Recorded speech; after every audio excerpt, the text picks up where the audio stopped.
Hi everyone, Jens Johansson here, founder of J2 Building Consultants, experts in providing solutions to building owners on how to repair and maintain their buildings. From the smallest to the tallest, we've spent the last 25 years understanding buildings and construction. Welcome to another free video educational series, and in this video we're going to talk about construction litigation and what that litigation process looks like.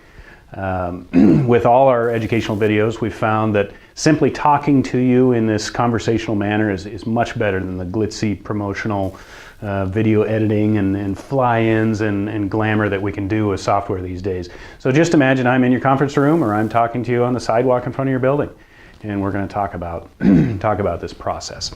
So let's get started.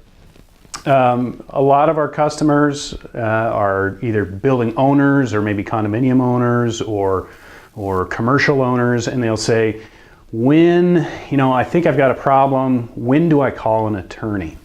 And so that when becomes once you know you have a problem. And that can be either, for instance, on a new building, something is leaking and it's brand new, it shouldn't be leaking. And we come in and we do an investigation and we say, whoa, something wasn't installed right and you've got a big issue here.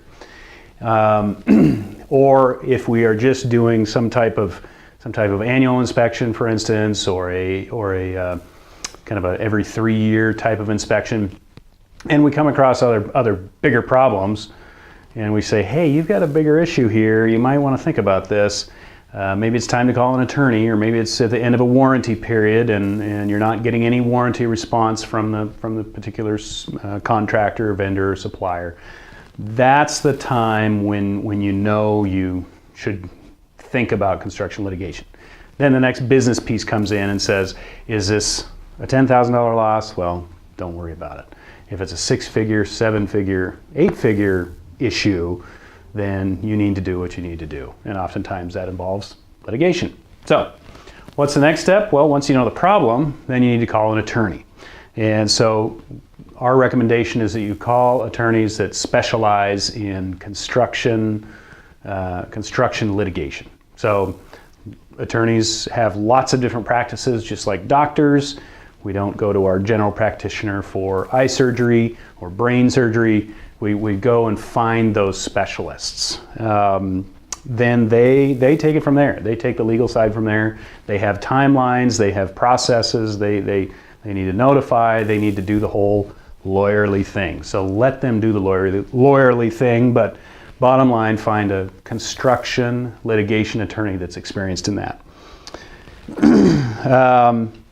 What's next? Well, the attorneys are going to notify everybody that they think is involved based upon our original inspection.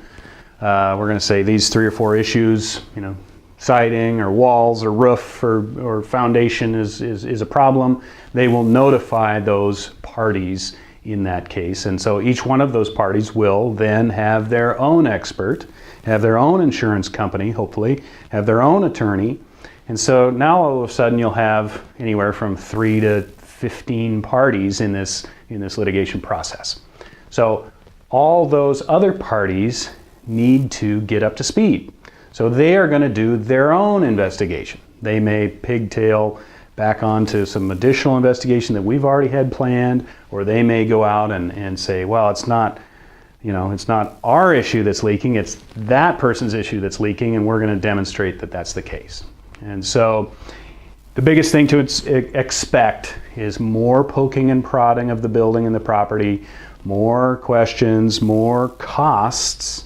Everybody's building their case and trying to understand what's happening. The next thing is scope of repair. After everybody's done their investigations, they're going to say, well, here's what it takes to fix it. The plaintiff's scope of repair is likely going to be the largest and most comprehensive. And then each one of these parties are going to come in with their own scope. So if the roof guy, for instance, is writing a scope, he's probably really only going to write a scope that addresses any roof issues. He doesn't care about the other issues, and on down the line. So there may be, if there's 10 parties, there may be 10 different scopes. So that process needs to be managed and needs to be kind of manipulated and understood how those scopes interface with each other. Then those scopes are taken to the pricing stage. So Each party may bring in their own pricer.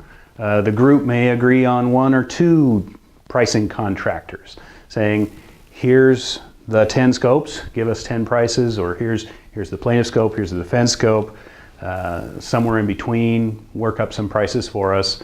And then the parties come back through typically what's called a discovery stage. It's a process, and it varies by state, and it varies on their discovery laws, but it also varies on the parties' desire to resolve this. Do they want all the experts getting together? Some do, some don't. Do they want sharing of information, sharing of plans, sharing of photos, kind of a resolution sharing, open-minded approach, or do they want to all keep secret in their camps and then wait for trial and surprise each other during trial? It's been our experience that expert sharing and experts working together is a better approach on that. So that may involve some more inspections or testing. It may involve an allocation of responsibility. So here's 4 or 5 parties, but this one party really caused a majority of the problems, and here's why. The allocations come into the cost piece, and trying to portion out blame or cost to the relevant parties. At the end of the discovery process, or somewhere in between, there's usually a deposition phase where the experts are deposed based upon what they know and what they've found, in an attempt to make the trial process or the mediation process go more smoothly. Again, that's a state requirement, or a state rules guide some of that. So again, your attorney's going to be in charge of all that, but just so you as the owner know, of course, the discovery process costs, again, more time and energy because your expert's putting in more time and energy. And then we get down into a mediation or a trial. Most of these end up in mediation as a first step on their way to a trial or an arbitration. And a mediation is nothing more than a business meeting between the parties. They agree on a mediator who is a facilitator. And it typically happens in conference rooms in a law office somewhere, and the mediator goes between the parties and tries to get a deal done. At the end of that process, the parties make a decision, again a business decision, saying, I may not get everything I'm asking for at trial, but I'm also not getting a 0 verdict. Going to trial, you can win everything, you can win on some things, or you can get a big 0.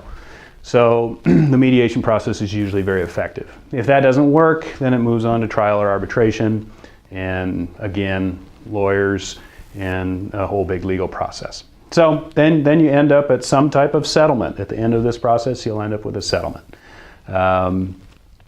So this is how the construction litigation process flows. These are the ins and outs of it from a consultant or from a consulting construction standpoint of what we need to do to help you through this process. And if you have any other questions on it, please contact us. Thanks for your time today.